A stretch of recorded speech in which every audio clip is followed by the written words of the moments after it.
प्रीति श्रीवास्तव लखनऊ से हमारे साथ इस वक्त जुड़ चुकी हैं। प्रीति, कहां इस वक्त लखनऊ में एक्शन नजर आ रहा है? आरकेएसपी एक पार्टी है जिसके अध्यक्ष पर ये आरोप लग रहे हैं, पॉलिटिकल फंडिंग गलत तरीके से हुई, ब्लैक मनी को वाइट किया गया, ये आरोप लग रहे हैं। इससे रिलेटेड और क्या जानकारी आप दे सकती हैं हमारे दर्शकों को?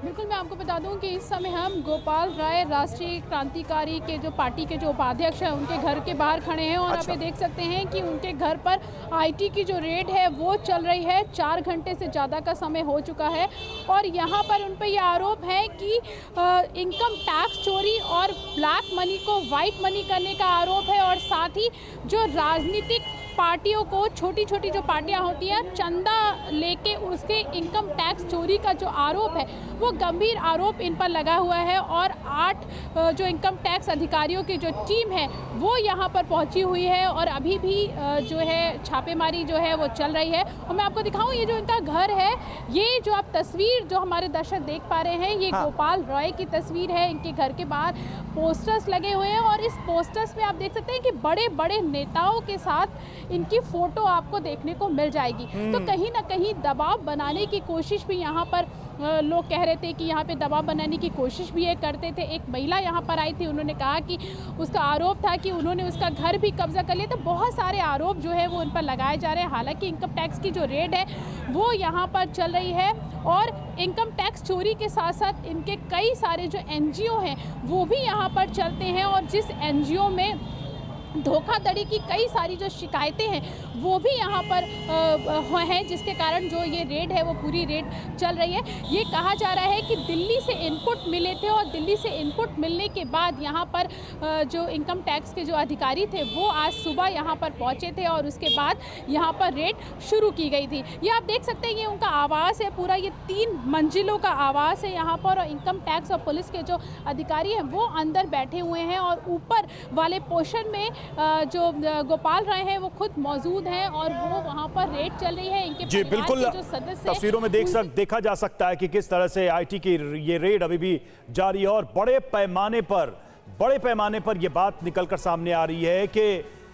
ये पॉलिटिकल पार्टीज जो हैं वो काले धन को सफेद करने का काम करती थी, ये इल्जाम उन पे लग रहा है। लेकिन अभी रिकवरी के बाद और भी चीजें स्पष्ट हो पाएंगी कि वाकई में इनकम टैक्स की टीम के हाथ लगा क्या इस छापे की बड़ी कार्रवाई के बाद। और इनकम टैक्स रेट पर अभी की एक और बड़ी खबर आ रही है, राजनीतिक पार्टियों ने फंड के नाम पर गलत तरीके से पैसे लिए, ये सूत्रों के हवाले से जानकारी निकलकर सामने आ रही है। मोटी रकम जमा करने के मामले में आईटी की रेड, चुनाव आयोग ने जून में फंडिंग को लेकर सीबीडीटी को लिखी थी चिट्ठी। हाल ही में चुनाव आयोग ने 111 जी हां 111 पार्टियों की मान्यता खत्म कर दी थी और इन पार्टियों पर आरोप ही यही था कि ये पार्टियां दरअसल चल ही रही थी किसी और मकसद के लिए और इसमें काले धन को सफेद करने का धंधा भी शामिल है।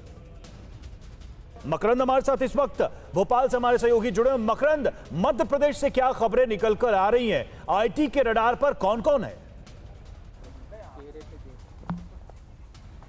देखिए, मध्य प्रदेश में कुल 12 जगहों पर अभी तक जो जानकारी सामने आई है कि छापेमारी की कार्रवाई चल रही है। हालांकि लोकेशन बहुत स्पष्ट नहीं है, लेकिन पॉलिटिकल फंडिंग का पूरा मामला है। काले धन को सफेद करने का ये पूरा आरोप है, जिसके तहत अलग अलग राजनीतिक दलों में जिस तरह से फंडिंग हुई या जो 111 पॉलिटिकल पार्टी जिनके बारे में चुनाव आयोग ने सीबीडीटी को चिट्ठी लिखी थी, उसी मामले में यहाँ पर भी कार्रवाई चल रही है। इसके अलावा छत्तीसगढ़ में भी काफ़ी जगहों पर छापेमारी है। रायपुर में, रायगढ़ में, बिलासपुर में, इन तमाम जगहों पर छापेमारी की कार्रवाई अभी फिलहाल चल रही है। रायपुर में स्टील कारोबारी और जो शराब व्यवसायी हैं उनके घर पर छापेमारी की गई है प्रमुख तौर पे।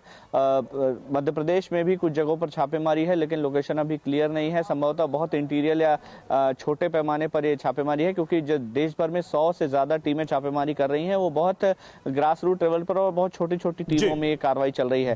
तो इस तरह से स्पेसिफिक लोकेशन का ही पता चल पाना संभव नहीं हो पा रहा है, लेकिन पॉलिटिकल फंडिंग इसके पीछे बड़ा कारण है। और खास तौर पर जो बड़े कारोबारी नजर बनाए रखें तो लगातार देश के अलग अलग हिस्सों से सबीर ये खबरें आ रही हैं। पॉलिटिकल फंडिंग का एक बड़ा मसला सामने है, जिसको लेकर चुनाव आयोग ने भी पहले ही सीबीडीटी को चिट्ठी भी लिखी थी।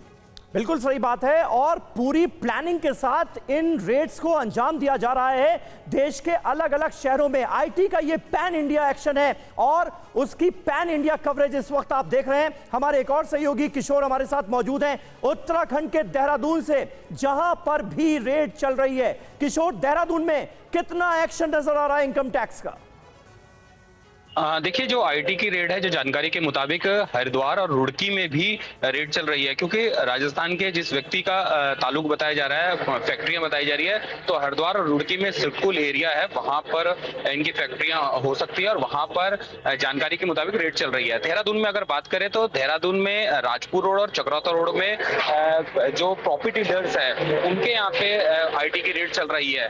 जानकारी के मुताबिक कि देहरादून में बड़े पैमाने पर बाहर से लोगों ने जमीनें खरीदी है, बड़े बड़े मॉल्स और इंफ्रास्ट्रक्चर खड़ा किया जा रहा है, बिल्डिंग्स के, अपार्टमेंट्स के घर। तो शायद ये हो सकता है कि वहां का ब्लैक मनी का पैसा यहाँ यूज होकर और जो राजनीतिक पार्टियां हैं उनको फंडिंग के तौर पर व्हाइट मनी की जा रही हो, तो इसको लेकर लगातार रेड चल रही है।